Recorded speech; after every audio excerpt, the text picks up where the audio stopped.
या सृष्टिः स्रष्टुराद्या वहति विधिहुतं या हविर्या च होत्री ये द्वे कालं विधत्तः श्रुतिविषयगुणा या स्थिता व्याप्य विश्वम् यामाहु सर्वबीज प्रकृतिरिति यया प्राणिनः प्राणवन्तः प्रत्यक्षाभिः प्रपन्नस्तनुभिरवतु वस्ताभिरष्टाभिरीश।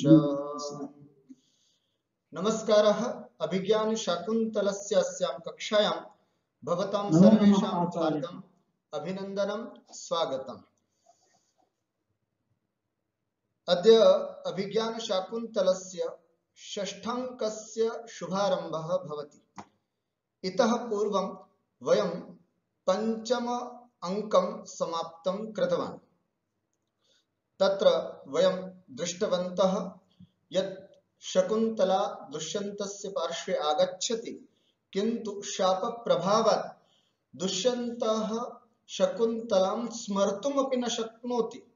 यत् अनया सह मम परिणयः अभवत् न वा इत्यपि ज्ञातुं न शक्नोति दुष्यन्तः। अतः परदारा इति विचिन्त्य सः न अभ्युपगच्छति, न स्वीकरोति। अन्ततो गत्वा काचित् स्त्री संस्थानम् एका ज्योतिः आगच्छति। स आगत्य शकुन्तलां नीत्वा गच्छति। एतत् सर्वं वयं पञ्चम अंकस्य अन्ते एतत् पठितवन्तः। अद्य षष्ठाङ्कस्य प्रारम्भः भवति। षष्ठाङ्कस्य प्रारम्भः वयम् अस्यां कक्षायां कुर्मः। इतः पूर्वं वयं पञ्चमाङ्कस्य समाप्तिं कृतवन्तः। षष्ठाङ्कस्य प्रारम्भः प्रवेशकः इति नाट्याङ्गेन अत्र भवति। प्रवेशक क्या होता है, किनके द्वारा किया जाता है, इत्यादि विषयों में हम यहाँ पर पहले समझते हैं और फिर इस विषय को भी समझते हैं। साहित्य शास्त्र का एक ग्रंथ है साहित्य दर्पण। उसमें प्रवेशक किसे कहते हैं इस बात को समझाया है। उसमें लिखा है प्रवेशकोनुदात्तोक्त्या नीच पात्र प्रयोजितः अंकद्वयान्तर्विज्ञेयः शेषं विष्कंभके यथा इति। अर्थात प्रवेशकः अनुदात्तोक्त्या, अनुदात्त उक्ति के द्वारा, अनुदात्त उक्ति के द्वारा मतलब प्रायः प्राकृत भाषा की बहुत सारे भेदोपभेद होते हैं। उसमें किसी भी प्रकार की प्राकृत भाषा का अनुसरण करके नीच पात्र प्रयोजितः, और प्रायः करके जो नीच पात्र होते हैं उनके द्वारा यह प्रवेशक किया जाता है। कब किया जाता है?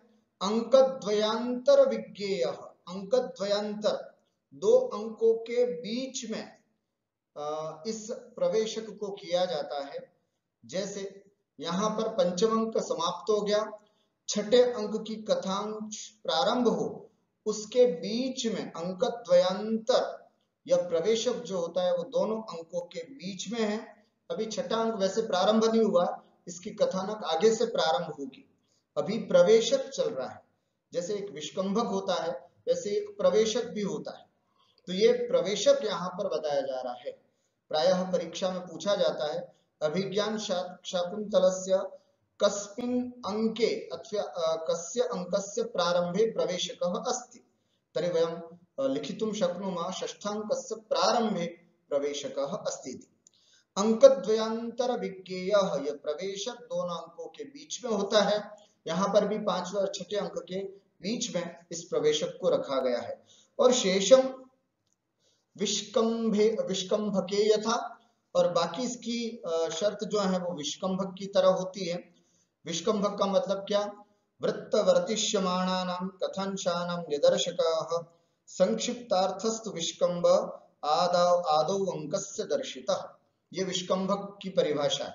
वृत्तवर्तिष्यमाणानां, जो हो चुका या जो होगा, कथांश को लेकर के जो बात बीच में जोड़ने वाली जो हो चुकी या जो होने वाली है, इस बात को किसी एक ब्रिज के माध्यम से, छोटी सी कथानक के माध्यम से जिनको जोड़ा जाता है उसके विष्कंभक कहते हैं। तो यहाँ प्रवेशक में भी कुछ इसी तरह की बात होगी, बस पात्र जो हैं वो यहाँ पर नीच पात्रों के द्वारा विशेष रूप से प्रयोजित की जाती है, ऐसा यहाँ पर प्रवेशक होता है। ऐसे कौन से पात्र हैं यहाँ पर जो इस प्रवेशक को कर रहे हैं, तो उसके लिए कहा जाता है एक तो राजश्याल है ना। यहाँ पर कौन पात्र है जो इस अंक को करने जा रहे हैं, तो एक तो है राजश्याल। राजश्याल का मतलब क्या, राजा का साला। राजा की बहुत सारी पत्नियां हुआ करती हैं, तो उसमें से एकाध किसी पत्नी का भाई जो होता है, जो अविवाहित होता है, थोड़ा सा मूर्ख जैसा होता है, लेकिन राजा उसको छोटा मोटा अधिकारी बना करके छोड़ रखता है, उसको एक दायित्व दे देता है कि चलो भाई तुम ये काम करो, क्योंकि साले साहब है, ऐसे भी नहीं छोड़ा जा सकता। और नागरिका अर्थात वो नागरिक जिसके पास अधिकार होते हैं, ऐसा नागरिक राजश्याल भी बोलते हैं, नागरिक भी बोलते हैं। इसकी भी परिभाषा साहित्य दर्पण में लिखते हुए कहते हैं कि राजश्याल कौन होता है, मद मूर्खताभिमानी दुष्कृतेश्वर्य संयुक्त सोयमूढ़ भ्राता राज्ञः श्यालः शकार इत्युक्तः। मद बहुत घमंड होता है, मूर्ख भी होता है, अभिमान भी होता है, दुष्कृत ऐश्वर्य संयुक्त और बुरे बुरे काम और बहुत ऐश्वर्य से जीवन जीना, इन सब चीजों से युक्त ये सब गुण उसके राजश्याल के होते हैं। सोयम अनूढ़ और अविवाहित होता है, और भ्राता अर्थात रानी का भाई होता है। ऐसा राज्ञः शालः, राजा का शाल जो होता है उसी को राजश्यालः कहते हैं। कहीं कहीं पर इसको शकार भी नाम दिया जाता है। खैर यहाँ पर इसको राजश्याल के नाम से ही जाना जाता है। तो एक तो राजश्याल है ना, यहाँ पर पात्र के रूप में राजश्याल अभी आएंगे प्रवेशक में। दूसरे हैं रक्षकौ, रक्षाधिकारिणः सहायकौ द्वौ आरक्षकौ। रक्षाधिकारी कौन है यहाँ पर, राजश्याल। कोतवाल कौन है, राजश्याल। और उसके दो असिस्टेंट, उसके साथ दो सिपाही, वो जो है रक्षकौ, दो रक्षक भी यहाँ पर हैं। और तीसरा व्यक्ति यहाँ पर है एक धीवर, मछली पकड़ने का और इत्यादि जो कार्य करते हैं उसको हम धीवर कहते हैं। तो धीवरः मत्स्य बंधक, मछलियों को पकड़ करके उसको बेच करके अपनी आजीविका जो चलाते हैं उसको धीवर कहते हैं। तो इस तरह से ये तीन लोगों के माध्यम से इस प्रवेशक को महाकवि कालिदास यहाँ पर करवा रहे हैं। ठीक हो गया। राजश्यालः अस्ति अत्र, द्वौ रक्षकौ अत्र प्रवेशके स्तः, पुनः धीवरः, कश्चित् धीवरः अत्र पुरुषः वदतु अथवा धीवरः वदतु, सोऽपि अत्र विद्यते। एवं आहत्य चत्वारः अथवा चत्वारः नाम पात्राणि खलु अत्र विद्यन्ते, तेषामेव अत्र प्रसंगः अस्ति केवलं प्रवेशके। अनन्तरं कथायाः प्रारम्भो भविष्यति तदा दुष्यन्तोऽपि आगच्छति, सानुमति अपि आगच्छति, तत्र सर्वे आगमिष्यन्ति। ततः प्रविशति, अभी प्रवेशक चालू हो रहा है। क्या चालू हो रहा है, प्रवेशक। ततः प्रविशति नागरिकः शालः, इसके बाद प्रवेश करते हैं नागरिक बोलो अथवा राजा का साला बोलो। नागरिक का मतलब कोतवाल, प्रशासक, प्रशासन जिसके हाथ में है ऐसा कोतवाल जो होता है उसको नागरिक बोलते हैं। और शालः राजा का साला है, पावरफुल है, बहुत बड़ी ताकत उसके हाथ में होती है ऐसा। पश्चात बद्ध पुरुषम आदाय रक्षिणों, और उसके पीछे पीछे एक पुरुष को बांध करके दो रक्षिणों, दो सिपाही भी प्रवेश करते हैं। आगे आगे राजश्यालः, उसके पीछे दो सिपाही एक पुरुष को बांध करके ले करके आए हुए। देखते हैं क्या होता है मंच पर। रक्षिणों, वे दोनों सिपाही, पुरुषम ताड़यित्वा, बेचारे को खूब मारते हैं, जैसे पुलिस वाले मारते हैं ना, कुछ भी नहीं देखते कैसे लग रहा है, किसको हाथ लग रहा है, कुछ नहीं। जब वो डंडा पड़ता है पुलिस का तो ऐसी भयंकर पिटाई होती है। तो पुरुषम ताड़यित्वा, इसी तरह से वो दोनों सिपाहियों ने उस पुरुष को बांध भी रखा था और उसको मार रहे थे। अरे कुंभीरक संबोधन करते हुए, कुंभीरक, कुंभीरक का मतलब क्या, तो कहते हैं कुंभम, कुंभम राति इति कुंभीरक, कुंभम मतलब धन पूर्णम घटम, कुंभ का मतलब धन से भरा हुआ जो घट होता है ना, उसको कुंभ बोलते हैं। तो कुंभम राति नाम चोरयति इति कुंभीर, स्वार्थे कन प्रत्यय कुंभीरक इत्यपि भवति, है ना, अर्थात चोर इति भावार्थ। कुंभीरक इति पदस्य अर्थ किम, चोर। कुंभम राति इति कुंभीर, स्वार्थे कन प्रत्यय सति कुंभीरक इति पदम अत्र निष्पद्यते। अरे कुंभीरक, हे चोर, ऐसे करके उसको कह रहे दोनों रक्षी। कथय कुत्र त्वया एतन् मणिबंधनोत्कीर्ण नामधेयं राजकीयम अंगुलीयकम समासादितम। उसको मारते हुए उसको पूछ रहे, कभी कई बार कभी चोर से कुछ बात उगलवानी होती है तो उसको बहुत पिटाई करते हैं पुलिस वाले, और बहुत मार मार करके उसके मुंह से उगलवा देते हैं। फिर वो कहता है कहता हूँ सब मुझे कहां से मिली, क्या हुआ। इसी तरह से यहाँ पर कोई धीवर था, मछुआरा था, उसको पकड़ करके लाए। क्यों, क्या उगलवाना चाहते थे, उसके हाथ में एक्चुअली एक अंगूठी आई थी। कौन सी अंगूठी, जो कि कैसी थी, मणिबंधनोत्कीर्ण नामधेयम, मणिबंधन, उस अंगूठी में मणि लगी हुई थी। उत्कीर्ण नामधेयम, और राजा का नाम दुष्यंत, ये भी उत्कीर्ण था। ऐसे राजकीयम, राज्ञः इयम इति राजकीयम, राजा की यह थी इसलिए राजकीयम अंगुलीयकम, है ना, ऐसी अंगूठी को वो लेकर के आया। तो इसलिए वो दोनों सिपाही उसको मार मार करके पूछ रहे, कथय, बता, कुत्र, कहां, त्वया, तुम्हारे द्वारा, एतन मणिबंधनोत्कीर्ण नामधेयम राजकीयम अंगुलीयकम समसाधितम, बता, तेरे को ये मणि से, मणि खचित, मणि लगी हुई, राजा का नाम जिस पर लिखा हुआ है, ऐसी ये राजा की अंगूठी तुझे कहां से मिली, बता, बिल्कुल सच सच, यूं करके उसको मार मार करके पूछ रहे थे दोनों सिपाही। पुरुष भीति नाटित के न, एकदम डर का नाटक चल रहा है ना, डरा हुआ, अत्यंत तो डरा हुआ है, बहुत परेशान हो रहा है, और कह रहा है प्रसीदन्तु भावमिश्राः अहम न ईदृश कर्मकारी। प्रसीदन्तु भावमिश्राः, है ना, भावमिश्राः का मतलब क्या होता है, भाव का मतलब होता है सम्माननीय, मान्य भाव वक्तव्य, मान्य सम्माननीय, उसको भाव कहते हैं। और मिश्रा, मिश्रा किसको मिलते हैं, अच्छी कुल का ब्राह्मण या अच्छी कुल के व्यक्ति को मिश्र कहते हैं। जैसे 2 वेद को पढ़ने वाले को द्विवेदी, 3 वेद को पढ़ने वाले को त्रिवेदी, 4 वेद को पढ़ने वाले को चतुर्वेदी, और सब मिक्स जिसने पढ़ रखा हो उसको मिश्र कहा जाता था। तो ऐसे हे भाव मिश्रा, अरे मिश्रा, मिश्रा जी या सम्मानीय जी, अरे भाई साहब, इस तरह से भाव लेना। अहम न ईदृश कर्मकारी, मैं इस तरह का काम करने वाला नहीं हूं, मैं चोर नहीं हूं, मैं भले गरीब जरूर हूं, है ना, अपना पेट जिस तरह से मजदूरी करके पालता हूं, लेकिन मैं चोर नहीं हूं। इस तरह से न, हम न ईदृश कर्मकारी, ऐसे नीच और घृणित काम करने वाला मैं नहीं हूं। ऐसे प्रथमा, अब उन 2 आरक्षकों में पहला कहता किम शोभनो ब्राह्मण इति कलयित्वा राज्ञा प्रतिग्रहो दत्तः, व्यंग्य करके कहते हैं तो क्या बात है, शोभनो ब्राह्मण, नहीं तुम तो उच्च कुलीन ब्राह्मण, इति कलयित्वा, ऐसा विचार करके, राज्ञा प्रतिग्रहो दत्तः, राजा ने बड़े प्रसन्नता के साथ तुमको उपहार में दी है क्या ये अंगूठी, तुम कह रहे हो मैंने चोरी नहीं की है, तो राजा ने तुमको उच्च कुलीन श्रेष्ठ ब्राह्मण होने के नाते तो राजा ने उपहार के रूप में तुमको दी है क्या, ऐसे पूछते।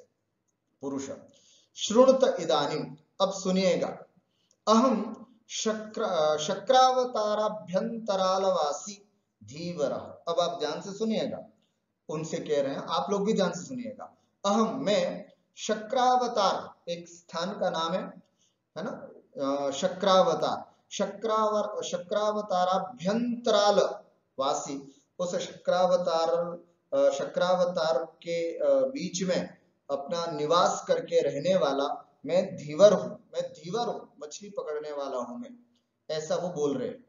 तो द्वितीय दूसरा कहता है, हे पाटच्चर किम अस्माभिर जाति भी भ्रष्टा, है ना, ये चोर, है ना, अबे ओ चोर, किम अस्माभिर जाति पृष्ठा, मैंने तुम्हारी जाति पूछी है क्या, कि तू धीवर है या ब्राह्मण है, ऐसा कुछ मैंने कहा।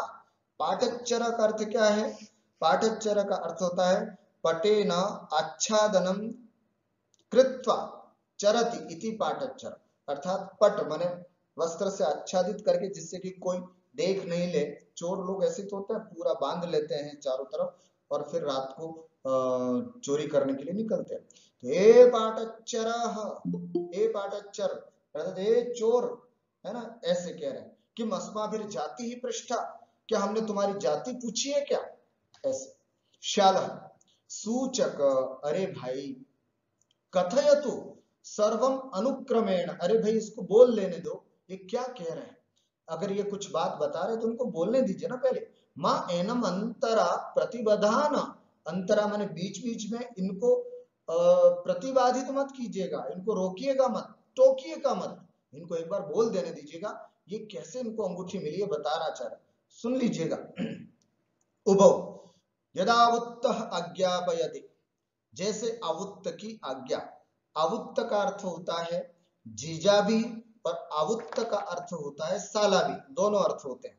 जैसे इंग्लिश में होता है ना अंकल, अंकल का मतलब चाचा भी होता है और अंकल का मतलब मामा भी होता है, उसी प्रकार यहाँ पर आवुत्त शब्द है, आवुत्त का अर्थ जीजाजी भी होता है और कहीं कहीं पर साले साहब भी होता है।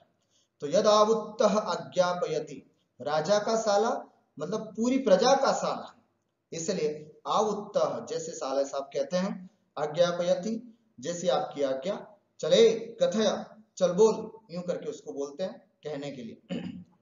पुरुष अहम जालोद्गालादिभिर मत्स्य बंधनोपायैः कुटुंब भरणम करोमि। अब अपनी बात कह रहा है कि मैं शक्रावतार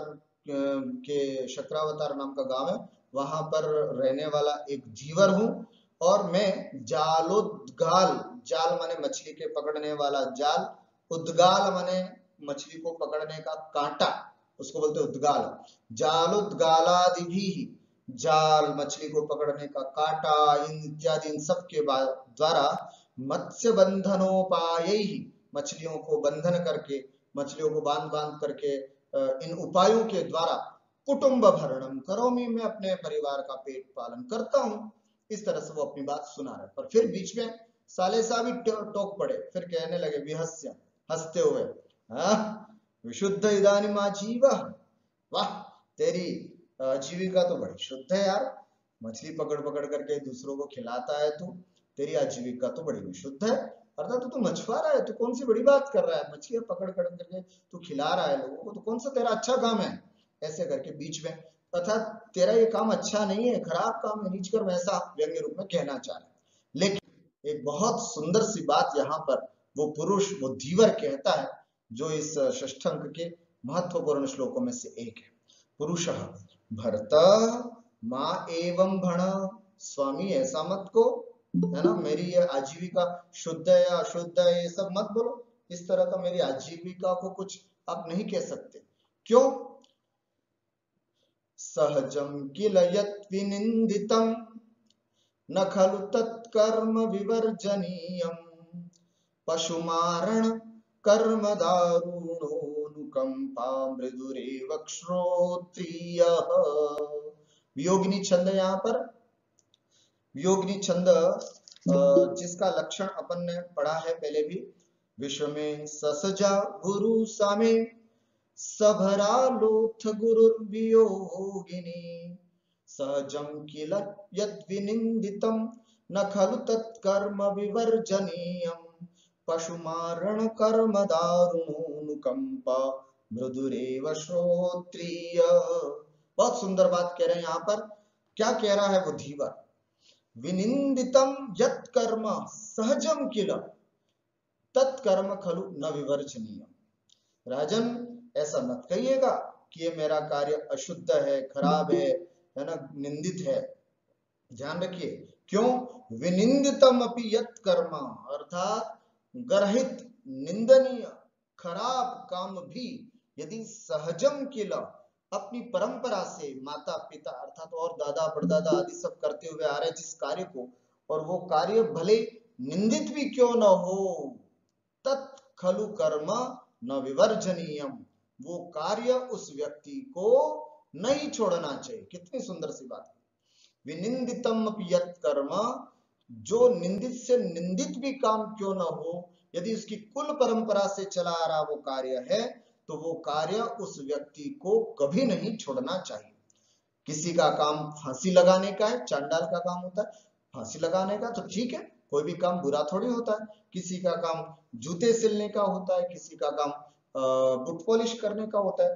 तो यहाँ महाकवि कालिदास इस बात को, इस श्लोक को कहते हुए समर्थन कर रहे हैं कि अगर परंपरा से कोई काम करता हुआ आ रहा है, जैसे कोई व्यापार करता है, कोई मिस्त्री का काम करता है, कोई पेंटर का काम करता है, तो जो भी काम उसके दादा परदादाओं से किया हुआ आ रहा है, वो काम कभी भी निंदित नहीं होता है। मेरे दादा परदादा भी इसी तरह के मछली पकड़ने का काम कर रहे थे, इसलिए मैं भी मछली पकड़ने का काम कर रहा हूं। इसलिए हे महाराज, विनिंदतम अपि यत् कर्म, निंदित गरणीय खराब काम भी क्यों ना हो, सहजम, बड़ी सहजता से पितृ परंपरा से यदि वह प्राप्त होता है, तत्कर्म, उस कर्म को खलु न विवर्जनीयम, कभी नहीं छोड़ना चाहिए, किसी को भी नहीं छोड़ना चाहिए। आज इसी माध्यम से मैं आप सबको भी कहना चाहूंगा कि अपने कुल परंपरा से जो भी काम अपने घर में चलता हो, चाहे वो खेती बाड़ी का हो, चाहे वो व्यापार का हो, चाहे वो सर्विस का हो, चाहे और किसी भी शिल्प का हो या कुछ भी हो, जो भी काम अगर हमारी अपनी कुल परंपरा से चला आ रहा है, यदि आप जैसा टेक्नोलॉजी फ्रेंडली बेटा अगर उस काम में जुड़ जाएगा, तो निश्चित रूप से उस काम में दो दुगनी रात चौगुनी उसकी विस्तार ही करोगे, उसका प्रचार प्रसार ही करोगे। लेकिन उसको निंदित मत कहना कि अरे मेरे पिताजी तो ये काम करते थे, मुझे नहीं करना, बहुत खराब काम है, कभी नहीं बोलना ऐसे। अब जैसे एक उदाहरण देकर के कह रहे हैं, पशु मारण कर्म दारुण श्रोत्रिय अनुकंपा मृदु एवं, पशु मारण कर्म दारुण, जैसे यज्ञ होता है, यज्ञ में पहले के समय में महाकवि कालिदास अपने समय की बात बताते हुए कह रहे हैं, उस समय हो सकता है यज्ञ में पशु की बलि दी जाती थी, तो वो ब्राह्मण जो अनुकंपा मृदु है ना, दया से अत्यंत मृदु होता था, अत्यंत सॉफ्ट होता था, कभी किसी जीव की हिंसा नहीं करने वाला, सभी जीवों पर दया करने वाला, ऐसा ब्राह्मण भी पशु मारण कर्म दारुण, जब उस यज्ञ में पशु को मारने की बात आती थी, उस कर्म को करने की बात आती थी, तो वही ब्राह्मण दारुण हो जाया करता था, भयंकर हो जाया करता था, अर्थात क्रोध युक्त हो जाता था। तो इसका मतलब आज भी अनुकंपा मृदु एवं, ब्राह्मण को अनुकंपा मृदु ही कहा जाता है, किंतु पशु मारण का काम भी, उससे उसकी आजीविका चलती है, तो उसको भी वो कभी छोड़ नहीं सकता। लेकिन जिस प्रकार से एक अच्छा श्रोत्रिय ब्राह्मण भी पशु मारण जैसे निकृष्ट कर्म को करता हुआ भी अत्यंत मृदु कहा जाता है, ठीक उसी तरह हम जैसे व्यक्ति धीवर का काम करते हुए भी स्वभाव से हम लोग भी अच्छे होते हैं, हम लोगों का भी स्वभाव बहुत अच्छा होता है, ये बात यहाँ पर कहने जा रहे। इसलिए यहाँ पर कुल मिलाकर के बात कही है कि कोई भी कार्य छोटा बड़ा नहीं होता, व्यक्ति का अपना स्वभाव अच्छा होना चाहिए, है ना। तो इसी बात यहाँ पर कही। आगे शाला तथा चल आगे आगे बोला कि क्या हुआ कि तू एक धीवर है और तू जाल से अपना मतलब जाल और मछली पकड़ने के कांटे इत्यादि के उपायों से द्वारा मछली पकड़ने करके परिवार का घर चलाता है। फिर क्या हुआ, तथा आगे क्या हुआ बोल। इसके पुरुष फिर अपनी बात सुनाता है। एकस्मिन् दिवसे खंडशो रोहित मत्स्यो मया कल्पितो यावत, एक दिन रोहित मत्स्य मतलब राहु है ना, राहु मछली जिसको बोलते हैं, रोहित मत्स्य खंडशः, मैं उसके टुकड़े कर रहा था। एक रोहित मछली होती है, उसको खंडशः मया कल्पिता, मैं उसको टुकड़े टुकड़े टुकड़े करके, मतलब मछली पकड़ करके लाए, मछली का मांस बेचना होता है, मछली को काट रहा था, मछली को खंड खंड कर रहा था। तस्य उदराभ्यंतरे, उसके पेट के अंदर बीच में, इदम रक्तभासुरम मंगुलीयकम, दृष्टवान, है ना, ये रत्न से सुशोभित, रत्न से चमकती हुई अंगुलीयकम, इस अंगूठी को दृष्टवा, देख करके, पश्चात उसके बाद अहम तस्य विक्रयाय, उसको बेचने के लिए, दर्शयन गृहीतो भाव मिश्र, इसको बेचने के लिए मैं दिखा रहा था थोड़ा सा लोगों के बीच में, इतने में ही तो भाव मिश्र गृहीता, मुझे आप लोगों ने पकड़ लिया। मारयत वा मुंचत वा अयम अस्यागमन वृत्तांतः, अब आप मुझे मारे या छोड़े, अंगूठी मेरे पास कैसे आई उसका पूरा वृत्तांत बस इतना ही है, यही है। इस तरह से उसने, पुरुष ने अपनी पूरी बात सुना दी। एक बार रोहित मत्स्य को काट रहा था, उसके अंदर पेट में से निकल की चमकती हुई अंगूठी निकली, जैसे उसको बेचने के लिए मैं मार्केट में निकला कि आप लोगों ने मुझे पकड़ लिया, बस यही इसका वृत्तांत है। अब तुम मारो चाहे छोड़ो, इस अंगूठी का मेरे पास आने का पूरा वृत्तांत इतना ही है।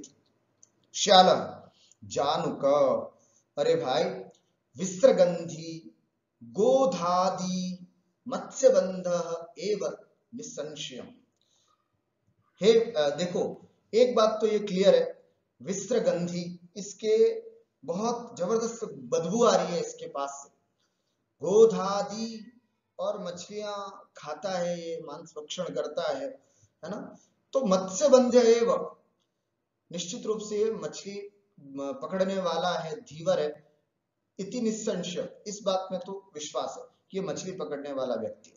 हाँ, अंगुलीय का दर्शनम अस्य विमर्शयित, अब इसको अंगूठी का दिखने का जो भाव है, अंगूठी इसको कहां से मिली, क्या मिली, ये बात थोड़ी विचारणीय है। राजकुलम एवं गच्छामः, राजश्याला कहते हैं ऐसा करता हूं मैं, इस बात को लेकर के महाराज के पास ही पहुंचता हूं, महाराज जो कहेंगे वो इसके साथ व्यवहार करेंगे, ऐसा कह करके वो वहां से जाते हैं। ठीक है, मतलब राजा ने, राजश्याल ने दो बातें तो बताई, उसने जो दो बातें बताई थी धीवर ने, कि मैं मछुआरा हूं और मुझे मतलब इस मछली के पेट से मुझे अंगूठी मिली, तो श्याल ने कहा कि एक बात तो फिक्स है कि ये मछुआरा है, क्योंकि इसके कपड़ों से बदबू आ रही है, मांस खाया हुआ है, डकार आ रही है ना, इस तरह से निश्चित रूप से मत्स्यबंध, ये तो कोई दिक्कत नहीं, लेकिन इसको अंगूठी जो मिली है, ये जो बात कह रहा है उसमें थोड़ा हमें विचार करना है। ऐसा करता हूं मैं, राज दरबार में ही पहुंचता हूं महाराज के पास, ऐसा कहकर के रक्षणों तथा गच्छ, अरे गंड भेदक, है ना, चल चल, अरे यूं करके उसको और आगे आगे करके ले जाते हैं। तो सर्वे परिक्रामति, वहीं थोड़ा सा एक परिक्रमा लगाते हैं, क्योंकि नाटक है, मंच पर हो रहा है, तो मंच के इधर से इधर घूम करके आते हैं। शाला सूचक, ऐसा करो तुम, इमं गोपुर द्वारे अप्रमत्तौ प्रतिपालयतम, यावत् इमं अंगुलीयकम यथागमनं भर्तुर्निवेद्य ततः शासनम प्रतीक्ष्य निष्क्रमामि। अब तुम दोनों ध्यान से सुन लो, दोनों सिपाहियों को क्या कहते हैं, इमम, इस चोर को, गोपुर द्वारे, नगर का जो द्वार होता है ना, मूल, वो गोपुर द्वार होता है, ये दरवाजा मूल दरवाजा है, जैसे अजमेरी गेट, सांगानेरी गेट, जैसे बड़े बड़े गेट है ना, ऐसे ही इंडिया गेट वगैरह होते हैं, ऐसे बड़े बड़े द्वार होते हैं गोपुर द्वार, मतलब नगर का पूरा मूल द्वार होता है वहां, तो गोपुर द्वारे, यहाँ इस दरवाजे पर, अप्रमत्तो, बिल्कुल सावधान होकर के, प्रतिपालयतम, है ना, मेरा इंतजार करो, यावत इमम अंगुलीयकम, जब तक मैं इस अंगूठी को, यथागमनम, है ना, जैसा इसका आना बताया है, भर्तुर निवेद्य, महाराज को ये निवेदित करते करके, उनको पूरी बात बता के, ततः शासनम प्रतीक्ष्य निष्क्रमा, और उनसे राजदंड क्या होना चाहिए, इसको क्या दंड मिलना चाहिए, ये सब ले करके मैं निष्क्रमा में वापस आता हूं, तब तक इसको पकड़ करके यहाँ रुकिए।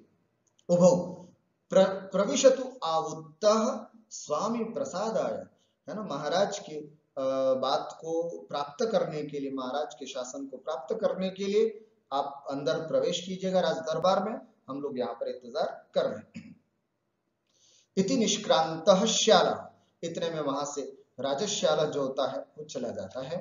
प्रथम, इतने में से पहला व्यक्ति, जानू का खिलायते, नहीं, जानू का माने उसी का साथी जो था वो, उसका नाम है जानू का, जानू का चिरायते खलु आहुतः, अरे आउत्तो ने तो बड़ी देर कर दी, अभी तक आए नहीं, क्या बात है, अभी तक तो आ जाना चाहिए था। चिरायते, विलंब कर रहे हैं, क्या बात है, अभी तक आए नहीं, बहुत देर हो गई। द्वितीय, ननु अवसरोपसरणीया राजान, सूक्ति, छठे अंक की पहली सूक्ति। अवसरोपसरणीया राजान, राजाओं के पास अवसर लेकर के जाना चाहिए, अवसर देख करके जाना चाहिए। ऐसा नहीं कि जब भी गया तुरंत आपका काम हो जाए। जब भी किसी बड़े बड़े व्यक्ति से मिलने जाते हो तो पहले अपॉइंटमेंट लेना पड़ता है, तब वो व्यक्ति मिलता है। अब ये यहाँ पर साले साहब गए तो ऐसा नहीं कि राजा तुरंत बैठा इंतजार कर रहा हो कि अभी आएंगे और उनके बाद, ऐसे नहीं। अवसरोपसरणीय राजान, राजा लोग, बड़े बड़े लोग जो होते हैं उनके पास अवसर देख करके जाया जाता है, पहले पूछ करके फिर बाद में जाया जाता। हो सकता है वे कई कार्यों में बिजी हो सकते हैं, इसलिए अवसरोपसरणीय राजान, अर्थात ये सूक्ति है पूरी। ननु तो छोड़ दीजिएगा, उपसर्पणीय राजान, राजा लोग अवसर देख करके उनके पास जाना चाहिए। प्रथम जानुक प्रस्फुरतो मम हस्तौ अस्य वधार्थम सुमनसः पिनद्धुम। ए जानुक, प्रस्फुरतो मम हस्त, मेरे हाथ में बड़ी खुजली आ रही है ना। कई बार होता है यार, इसकी पिटाई कर रही, किसी न किसी की पिटाई होगी, मेरे हाथ में खुजली आ रही, ऐसे। तो प्रस्फुरतो मम हस्तौ, है ना, मेरे हाथों में खुजली आ रही, किस लिए, अस्य वधार्थम, है ना, इसको मारने के लिए। अब देखो, जैसे उनका आदेश आ जाएगा आज तो एक इसको मारे, पुलिस वालों को वैसे भी मारने में बड़ा मजा आता है ना। तो ऐसे वधार्थम, सुमनसः पिनद्धुम, इसके गले में माला पहनाने के लिए, क्योंकि जो सूली पर चढ़ता है उसको माला पहनाई जाती है। और इससे यह भी सिद्ध होता है कि पहले उस समय के जमाने में छोटी सी चोरी भी करना बहुत बड़ा पाप होता था, और उसके लिए राजदंड भी बहुत जबरदस्त होता था। तो सुमनसः पिनद्धुम, माला पहनाने के लिए। माला किस लिए पहनाई जाती है, जिसको सूली पे चढ़ाया जाता है उसको माला पहना करके लिया जाता है, ऐसा भी परंपरा थी। तो इसको वध करने के लिए मेरे हाथ फड़क रहे हैं, और माला पहनाने के लिए, ऐसा वो कहता है। इति पुरुषम निर्दिशते, ऐसा उसको, पुरुष को दिखाते हुए कहते हैं, यार अभी तक आए नहीं वो, इसको वध करने के लिए मेरे हाथों में बड़ी खुजली आ रही है, इसको माला पहनाने के लिए मैं तैयार हूं, ऐसे। पुरुष नारहति भावो अकारण मारणो भावयितुम, ध्यान रखना, बिना कारण के मारने के लिए, है ना, अभावो न भावयितुम अर्हति, आप ऐसी भावना नहीं कर सकते, मुझे बिना कारण मारने के लिए आप विचार नहीं कर सकते हैं, ऐसे। द्वितीय, विलोक्य, इतने में थोड़ा सा देख करके, ओ देखो, एष न स्वामी पत्र हस्तो राजशासनम प्रतीक्ष इतो मुखो दृश्यते। देखो देखो, हमारे स्वामी आ गए, हाथ में कुछ पत्र भी लिए हुए हैं, राजशासन, राजा का आदेश भी लिया हुआ है, प्रतीक्ष करके इतो मुखम दृश्यते, इधर की ओर मुख करके ही आ रहे हैं, है ना। गृद्धवलिर भविष्यसि शुनो मुखम व द्रक्ष्यसि, क्या होगा, अब तुम गृद्धवली होंगे, अर्थात तुम्हें मार मार करके तुम्हें ऐसा फेंक दिया जाएगा, या शुनो मुखम व द्रक्ष्यसि, या फिर तुम कुत्तों के मुंह में जाओगे, तुम गिद्धों के द्वारा खाए जाओगे या कुत्तों के द्वारा खाए जाओगे, देखते क्या होता है, क्या तुम्हारे लिए ऑर्डर आता है, ऐसे। प्रविश्य, इतने में प्रवेश करते हैं शाला, और शाला कहते हैं सूचक मुच्यताम एष जालोपजीवी, जैसे वो आया राजेशाल, उसने कहा तुरंत छोड़ दो इसको, मुच्यताम, मुच्यताम एष, ये छोड़ दिया जाए, जालोपजीवी, जाल उद्गाल आदि के द्वारा अपनी आजीविका चलाने वाले इस धीवर को मुच्यताम, छोड़ दीजिएगा। उपपन्नः खलु अस्यांगुलीस्यागम, इस अंगुलीय अर्थात अंगूठी के आने का संपूर्ण वृत्तांत उपपन्न प्राप्त हो गया है। सूचक यथा उत्तो भणति, ठीक है, जैसा साले साहब का आदेश, जैसा ही आप कहें, जैसे अधिकारी साहब, कोतवाल साहब का आदेश, ऐसा। द्वितीय, एष यमसदनम प्रविश्य प्रतिनिवृत्त, अरे यार ये कितना किस्मत वाला व्यक्ति है, यमसदनम प्रविश्य, यमराज के मुख में प्रवेश करके भी प्रतिनिवृत्त, लौट करके आ गया। अभी तो आज तो मरने वाला था, परंतु देखो बचा लिया, इन्होंने कहा कि इसको छोड़ दो, तो यमसदनम प्रविश्य प्रतिनिवृत्त, लौट करके आ गया। इति पुरुषम परिमुक्त बंधनम करोति। ऐसा करके उसके सब रस्सियां सांकले वगैरह बांध रखी थी, वो सब धीरे धीरे खोल दो। पुरुष शालम प्रणम्य, है ना, राजश्याल को प्रणाम करके, भरता अथ कीदृशो में आजीव्य, बताइए कैसी है मेरी आजीविका, है ना, अब आप बताइए कैसी है मेरी आजीविका। शाल एष भर्त्रांगुलीयकम भर्तांगुलीयक मूल्य संमित प्रसादोपि दापितः।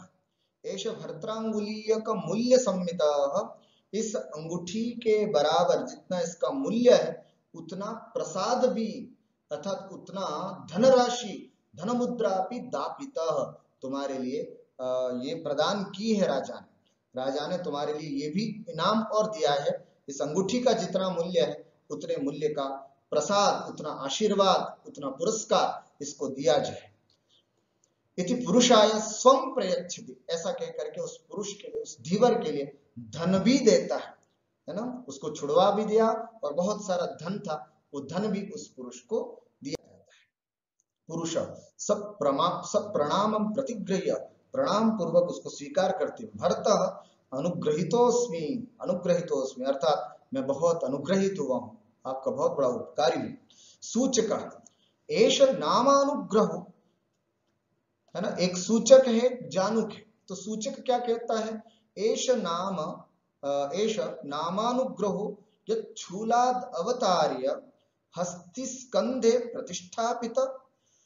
अरे ये व्यक्ति तो छूलाद अवतार्य, एष नाम अनुग्रह, इसको कहते हैं किस्मत बदलना, इसको कहते हैं भाग्य बदलना।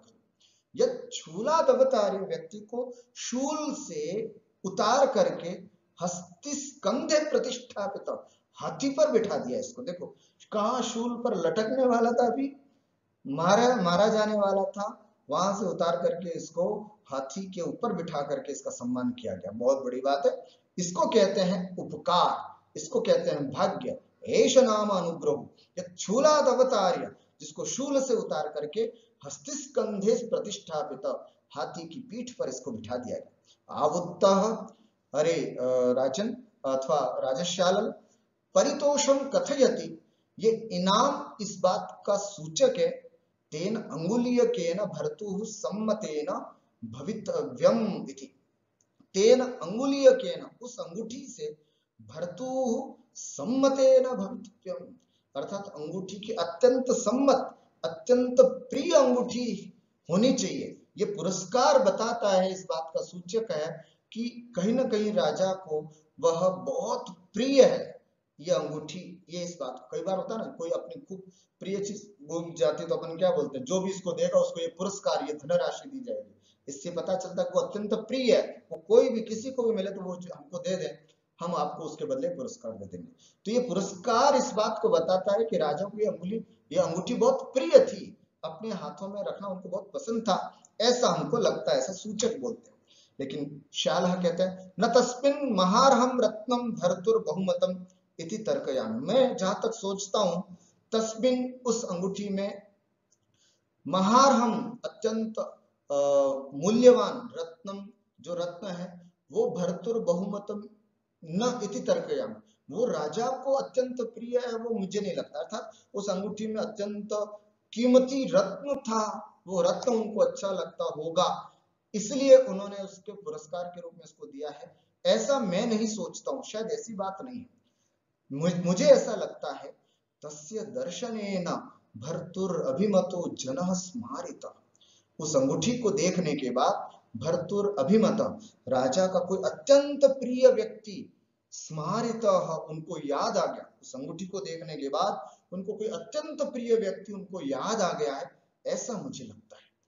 मुहूर्तम प्रकृति गंभीरोपि पर्युत्सुक नयन आसीत्, क्योंकि राजा थोड़ी देर में, जिस उस अंगूठी को देखा, मुहूर्तम, थोड़ी देर में, प्रकृति गंभीरोपि, प्रकृति से गंभीर रहने वाला राजा भी, पर्युत्सुक नयन, अत्यंत उत्कंठित नेत्रों वाला, अत्यंत रुआंसा, आंखों में आंसू लिए हुए आसित हो गया था। इससे ये लग रहा है कि वो कीमती नहीं थी, बल्कि बहुत महत्वपूर्ण थी, जिससे कि उनको किसी व्यक्ति की याद आती हो, ऐसा मुझे लगा।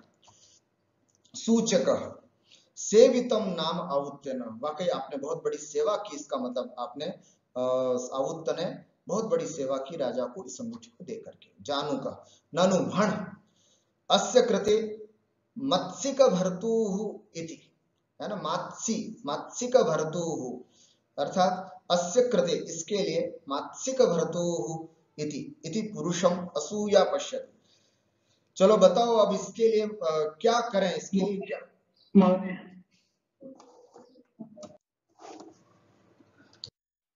पुरुषः भट्टारक इतोर्धम युष्माकं सुमनोमूल्यम भवतु।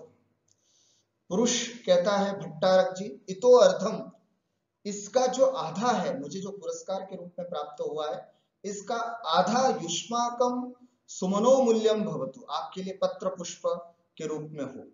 देखो इससे ये भी पता चलता है कि उस समय रिश्वतखोरी आदि भी खूब चला करती थी, जब आज ही नहीं उस समय भी चला करती थी। इतो अर्धम मतलब उसने सामने वाले ने पूछा कि चलो अब तुम हमें क्या दोगे यूं, तब इसने कहा कि अरे भट्टारक, इतो अर्धम, इसमें जो मुझे मिला उसका आधा मैं तुमको सुमनो मूल्यम अर्थात पुत्र पुष्पादि के मूल्य रूप में मैं आपको देता हूं। जानू का एतावत युज्यते, हाँ ये तो तुमने ठीक कहा। शालः धीवर महत्तरस्त्वं प्रियवयस्कः इदानीं मे संवृतः। हे धीवर, अब तुम हमारे बहुत प्रिय वयस्क, इदानीं में समृता, बहुत बड़े और अच्छे प्रिय मित्र बन गए। देखो किस्मत बदलती है ना, तो ऐसा हो जाता है। कहाँ अभी इसको मार मार करके लेकर के आए थे और इसको सूली पर चढ़ाने के लिए लाए थे, और जैसे राजा ने इसका सम्मान किया, राजा ने पुरस्कार दिया, इनको भी रिश्वत के रूप में थोड़ा कुछ मिल जाता है, तो अब देखो अरे तुम तो अब हमारे खास मित्र बन गए। इस तरह से महत्तरस्त्वं प्रिय वयस्क इदानीं में संवृत्ता, अर्थात अब तुम हमारे बहुत अच्छे मित्र बन गए। कादंबरी साक्षिकम अस्माकम प्रथम सौहृदमिष्यति, कादंबरी का अर्थ होता है शराब, कादंबरी साक्षिकम, चलो शराब पी करके कहीं बैठते हैं, जाम लगाते हैं, है ना, शराब पी करके, अस्माकम प्रथम सौहृदम, हमारी फर्स्ट फ्रेंडशिप को एंजॉय करते हैं, ऐसा कहते हैं, है ना, कहीं बैठ करके शराब पीते हैं। कादंबरी साक्षिकम अस्माकम प्रथम सौहृदम, कादंबरी की साक्षी में रख करके अर्थात शराब को सामने रख करके शराब पीते हुए हम कहीं चलो बैठते हैं और हमारा पहला जो मित्रता दिवस है इसको एंजॉय करते हैं। तच्छौंडिक आपणमेव गच्छामः, तो ऐसा करते हैं अपन, शौंडिकापणमेव, शराब की दुकान पर ही चलते हैं। शौंडिकम माने शराब, शराब की दुकान पर ही चलते हैं। इस तरह से इति निष्क्रांता सर्वे, सभी लोग वहां से निकल जाते हैं। इति प्रवेशकः, और इस तरह से यहाँ पर प्रवेशक जो है वो संपूर्ण होता है। छठा अंक अब जो प्रारंभ होगा, वास्तविक रूप से छठा अंक जो प्रारंभ होगा वो अगली क्लास से इसमें हम